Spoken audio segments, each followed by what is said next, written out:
धेनुकासुर नाम का एक असुर रहता है वृंदावन में। ये धेनुकासुर जो है ये गधे के रूप में था। भगवान को जब ये बात पता चली, ग्वाल बालों ने आकर के कही, बोले लाला एक धेनुकासुर नाम का एक दैत्य रहता है, वो अपने बगीचे में खेलने नहीं जाता, उसके बगीचे के आसपास यदि कोई पहुंच जाए तो वो मारने आ जाता है, तू वाको वध कर दे। लेकिन ठाकुर जी के मन में कोई और लीला चल रही है। लाल जी कह रहे हैं धेनुकासुर का वध मेरे हाथों होना जरूरी नहीं है, मेरे हाथों यमुना को अपवित्र करने वाला विषैला जो नाग है कालिया, उसका वध होना बहुत जरूरी है। और कालिया के वध के लिए दाऊ दादा का हमारे साथ में वन ना जाना बहुत जरूरी है। क्यों? बोले बलराम जी कौन है? शेषावतार, शेष नाग ही तो हैं। और बोले नाग के सामने दूसरे नाग को मारेंगे, उसको देखने में अच्छा थोड़ी लगेगा। वो कितने भी हमारे बड़े भैया हों, लेकिन अपनी जात का पक्ष तो लेंगे, अपनी प्रजाति का पक्ष तो लेंगे। ऐसी कोई लीला की जाए कि दाऊ दादा हमारे साथ एक दिन वन जाने से चूकें और हम कालिया नाग को मारें। अच्छा ठाकुर जी ये लीला क्यों कर रहे हैं? बहुत ध्यान से सुनना। बदला लेना चाह रहे हैं बलराम जी से। बड़े भैया और छोटे भैया, दो भाई जिस घर में होते हैं उनको पता होगा,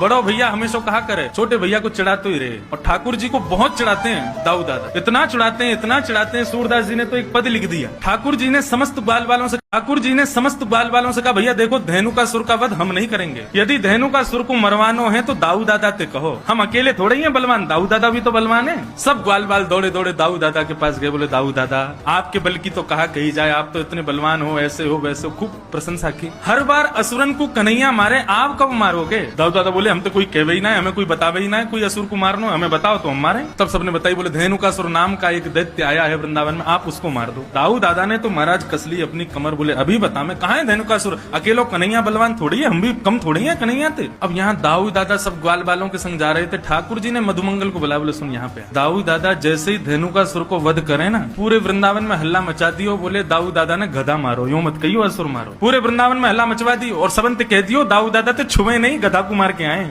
मधुमंगल बोलो मुंह को कहाँ मिलेगा? बोले बढ़िया दूध पिवाऊंगा तो, और तू कहेगा छाछ पिवाऊंगा, दही दे दूंगा, मक्खन खवाऊंगा अपने हाथ से, तू मेरे बस इतना काम कर दे। मधुमंगल बोलो ठीक है कर दूंगा। अब महाराज दाऊ दादा धेनुकासुर को मारने के लिए गए। साधारण गधा नहीं था, विशाल विकराल गधा, एक पूरा वन उसके वश में था, आज भी वो वन है। जैसे ही दाऊ दादा को धेनुकासुर ने देखा, दूर से ही महाराज दुलत्ती उठाता हुआ धेनुकासुर आया। दाऊ दादा ने दांव पेच खेला, उसके भीतर नीचे से जाकर के उसकी दो टांगों को पकड़ के आसमान में 4-5 बार घुमा घुमा के एक वृक्ष के घुमा घुमा के एक वृक्ष के पास जाकर के फेंक दिया। वृक्ष से टकरा करके धेनुकासुर का वध हो गया। अब दाऊ दादा सोच रहे हैं लाला हमारो इतने सारे राक्षसन को मारे, सब लोग याकू कंधा पे उठा करके सब नाचे, गाँव में धूम मचावे, पूरे ब्रजमंडल में पुष्प वर्षण हो गए, गोपी अटारीन ते फूल बरसा में सब स्वागत करें लाला को, आज वैसे ही स्वागत मेरो होवेगो। श्रीदामा आदि सब सखाओं से ठाकुर जी ने कही तुम लोग खूब जय जयकार करते हैं इनकी, और मधुमंगल से कही तू पहले भाज के सबन को बता दियो गधा को मार के आ रहे हैं। अब तो श्रीदामा तन सुखा मन सुखा धन सुखा सबरे ठाकुर जी के सखा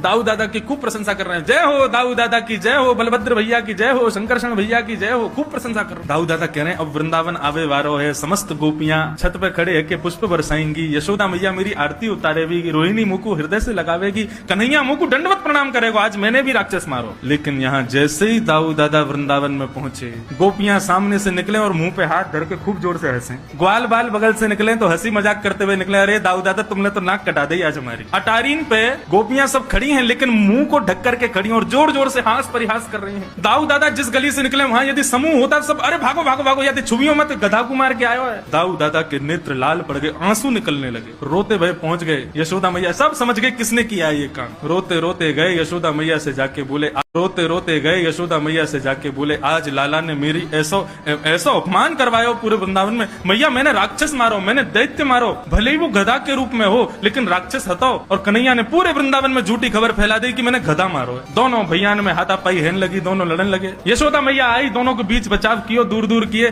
बोले कहा करना चाहो आज बता दो। दाऊ दादा बोले मैं बड़ा हूं, मैं पहले बोलूंगा। बोले बोल। बोले आज के बाद कन्हैया के संग में खेलवे नहीं जाऊंगा वन में। ठाकुर जी तुरंत चरणों में गिर गए, जय। अरे दाऊ दादा ऐसे मत करो, आपके बिना तो मैं कैसे खेलूंगा, आपके बिना कैसे जाऊंगा, आपके बिना मेरा मन कैसे लगेगा, मेरा ख्याल कौन रखेगा, मुकु माँ वन में भोजन कौन करावेगो। दाऊ दादा बोले अब तो को पता चलेगी, अब अकेलो जा, मैं ना जाऊंगा तेरे संग, मैं अपनी दूसरी मित्र मंडली बनाऊंगा, बाकी संग रहूंगा, तू अपनी मित्र मंडली के संग जा। ठाकुर जी झूठे आंसू बहाने लगे। दाऊ दादा कह रहे हैं 2-4 दिन थोड़ा सा रूठेगा फिर मना लूंगा। ठाकुर जी लेकिन अंदर ही अंदर प्रसन्न हो रहे हैं, वाह भाई बहुत बढ़िया, अब कम से कम ये दूर तो रहेंगे, 1 आध दिन में ही हम काम कर देंगे, कालिया नाग का वध करना है इनके बिना कर। ठाकुर जी बहुत चिंतित हैं कालिया नाग को लेकर। भगवान को 2-4 बार खबर मिली कि कुछ गाय यमुना का जल पीने के लिए जाती हैं और वहां यमुना जल पीते ही मूर्छित हो जाती हैं। आज प्रातः काल का सूर्य उदय हुआ, अपनी समस्त ग्रहचर्याओं को निवृत्त होकर के ठाकुर जी अपने समस्त ग्वाल मंडली के साथ में कंडुक क्रीड़ा करने के लिए यमुना पुलिन पर जाने लगे। आज ठाकुर जी उस दिशा में जा रहे हैं जहां आज तक कभी नहीं गए। मधुमंगल, श्रीदामा आदि सब ठाकुर जी को रोक रहे हैं। बलराम जी होते हैं तो बलराम जी जो कहते हैं ठाकुर जी को करना,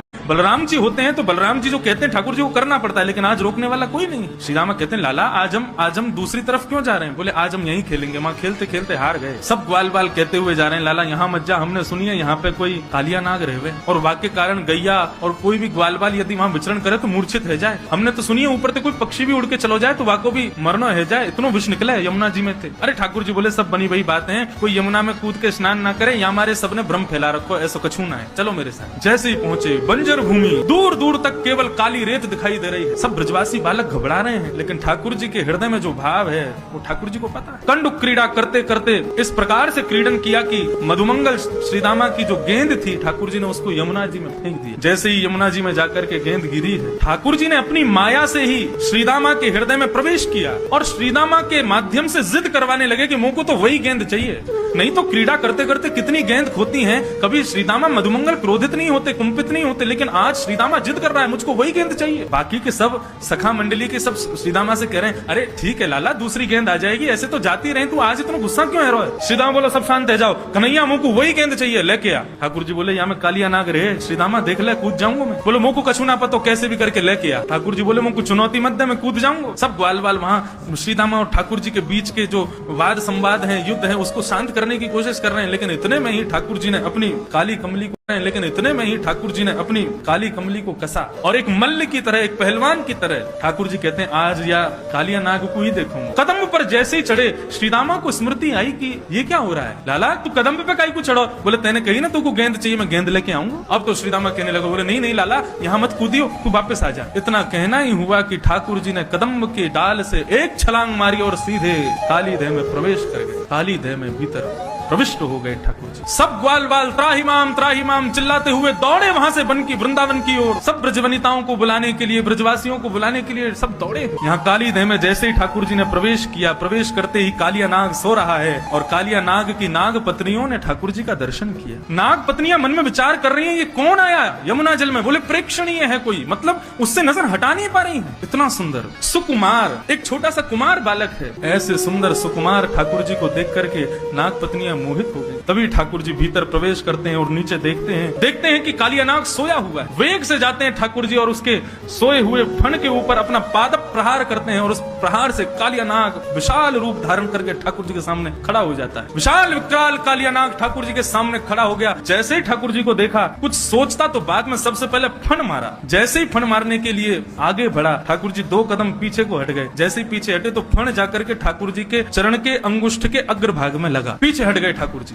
जैसे ही नीचे फण मारा तो फण नीचे जमीन में लगा, उससे और ज्यादा लग गई कालिया नाग के, तो और कुंपित हो गया, क्रोधित हो गया। सब दौड़े दौड़े आए। जैसे ही पूरे वृंदावन में पता चला कि ठाकुर जी काली देह में कूद गए हैं, छोटे छोटे बालक, बड़ी वृद्ध माताएं, युवती, गोपियां सब दौड़े हैं यमुना पुलिन की ओर। और ऐसा वर्णन करते हैं कि दौड़ करके वहां खड़े होकर देख नहीं रहे, सब दौड़ करके काली देह में कूदने को ही तत्पर हो रहे हैं। इतने में ही बलराम जी पहुंचे और बलराम जी ने जाकर के काली देह के किनारे पर समस्त गोपांगनाओं को, समस्त ब्रजवासियों के चरणों में प्रणाम करके सबको रोका। जैसे ही कालिया नाग ने अपने फन उठा करके ठाकुर जी की ओर अपने फन को झुकाया और जैसे ही डसने को आगे बढ़ने लगा, बलराम जी ने ऊपर से ही ठाकुर जी को देख लो, कन्हैया इतनी प्रतीक्षा किस बात की कर रहे हो? अरे इस काली नाग को मजा क्यों नहीं चका देते? जब बलराम जी ने ये आश्वासन दे दिया कि हमको कोई दिक्कत नहीं है, तुम कर लो जो करना है, ठाकुर जी ने तुरंत अपना वेग से शरीर फुलाना शुरू किया। कालिया नाग की नस नस ढीली हो गई। कालिया नाग को लगा यदि अभी मैंने इस बालक को नहीं छोड़ा तो पूरा शरीर फट जाएगा मेरा। तुरंत अपने शरीर को ढीला कर दिया कालिया नाग ने। 101 फण है उसके, अपने प्रत्येक फण से जीव को बाहर निकालता है ठाकुर जी का। ठाकुर जी को दसने के लिए ठाकुर जी ने उसकी जितनी जीव बाहर आ रही थी समस्त जिह्वाओं को एक साथ पकड़ा और पकड़ करके जिस प्रकार रथ हाँकता है कोई घोड़ों के पीछे खड़ा होकर, ठाकुर जी ऐसे ही समस्त जीवों को पकड़ करके कालिया नाग के मस्तिष्क पर चढ़े, खींच लिया जोर से। जैसे ही ठाकुर जी ने जीव को खींचा, कालिया नाग जैसे ही ठाकुर जी ने जीव को खींचा, कालिया नाग अपनी अन्य मुखों से जीव निकाल करके ठाकुर जी को डसने लगा। ठाकुर जी बोले ऐसे नहीं मानेगो, या को मजा चकाने ही पड़ेगा। जिस जिस मुख से अपना फण बाहर निकालता है उस फण पर ठाकुर जी अपनी एड़ी दबाते हैं, चरण नहीं रखते हैं, अपने चरण के पिछले भाग से उसके मस्तिष्क को रोंदते हैं। अब 101 फण वाला कालिया नाग कभी पहली जीव को निकाले, कभी 10वीं जीव को निकाले, कभी 80वीं जीव को निकाले। जिस जिस जीव को कालिया नाग निकाले ठाकुर जी उतनी द्रुत गति से उसके मस्तिष्क पर प्रहार करते हैं। आकाश मार्ग से समस्त देवता पुष्प वर्षण कर रहे हैं। तभी क्या देखती हैं नाग पत्नियां? कालिया नाग के मुख से, नाक से, कान से, हर स्थान से जितने छिद्र हैं उसके मुख में सब जगह से रक्त की धार बह रही। नाग पत्नियों ने सोचा कि यदि अब ठाकुर जी से प्रार्थना नहीं की तो हमारे पतिदेव मारे जाएंगे, मर जाएंगे।